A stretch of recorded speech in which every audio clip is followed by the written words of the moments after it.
Magandang umaga po sa lahat. Ako nga pala si Johnson D. Guzman ng SBC Malasiki. I've been in the company for 9 years and 11 months. Ang nagsimula ang aking karera bilang isang FIC or Field Investigator Collector sa SBC Valenzuela. Mula doon ay na-promote ako at nabigyan ng pagkakataon naging Senior Collector ng SBC Valenzuela. At nagtuloy-tuloy ito hanggang sa marating ko ang Store Manager position.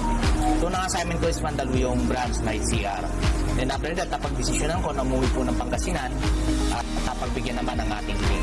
Nagpapasalamat ako kay Sir Jer na tumanggap po sa akin dito sa Pangasinan at sa management ko na nagtiwala po sa akin.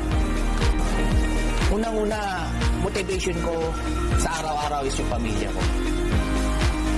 Pamilya ko na lagi andiyan sa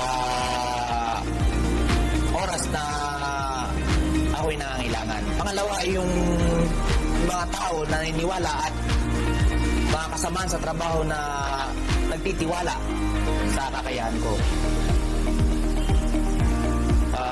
Sila yung pinagkukuhanan ko ng lakas ng loob upang magampanan yung araw-araw ko natungkulin at maging maayos sa aking trabaho.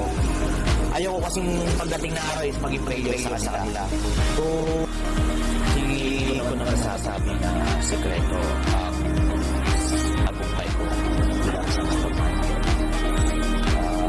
Naplay ko lang naman yung mga matutunan ko na tama.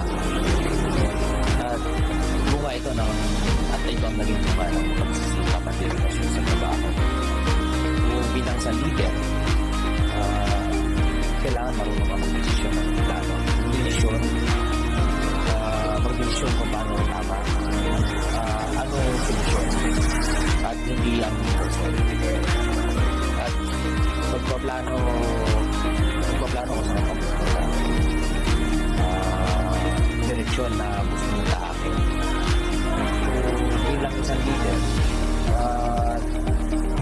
pangunahan ang mga gawain upang mag-i-endo sa ating mga kasamahan at magtatag ng mga patakaran at pamamaraan kung mapagiging natin ang mga ating gawain. Hinahangan ko kung one is makuha yung malaking incentive. Sinisigurado ko po na makuha ko yung mataas na multiplier. At syempre, mataas na CPC. So, ito na kasi yung pagkakataon ko para kumite. Hindi ko na pwedeng palampasin pa. So, buwan-buwan yan, dapat ganito yung benta ko. Dapat ito yung multiplier ko. Kasi excited ako na makakuha ng malaking incentives. Kaya buwan-buwan pinagbubutihan ko.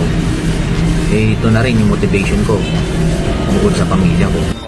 Ano lang naman to, unang-una, based sa aking experience bilang isang store manager, syempre huwag tayong titigil, huwag kang magsasawa at gawin mo lahat na nararapat at alam mo na tama. Sa akin ito lang sabihin sa natin, syempre priority, yung unang-una is priority natin yung customer experience. Yan, kailangan natin sumabay sa industriya. Kailangan na-connect tayo sa mga customer natin at naiintindihan natin sila. At kung sakali mayroong problema, is ma-action na natin kaagad yung mga pangangailangan nila. Yan.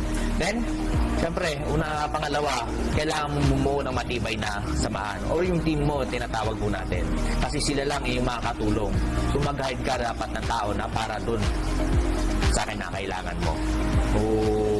Pangatlo, promotion natin. Siyempre, kung ano yung alam natin na pang-akit ng mga tao o ng customer, yung banata natin. Yung i-promote natin para maka-attract ng mga potential customer pagdating sa sales. Then, siyempre, adapt to change. Yung pang-apat natin. Kailangan natin yakapin yung pagbabago o yung tinatawag po natin na technology, kumbaga. So, hindi tayo pwedeng paiwan na lang kung mag-stay tayo dun sa kinaroroonan natin. So, kailangan din natin mag-step up para makasabay sa bago. Ayan. So, panglima, siyempre, alagaan po natin yung mga sarili po natin. At hindi po natin magagawa lahat yan kung pinabayaan po natin sarili natin. So, lagi nating sikapin na laging healthy para makapag-isip po tayo ng tama at magampanan po natin ng tama ang lahat ng ating mga tungkulin. So, yun lang po. Yun po aking malit na advice. At maraming salamat po.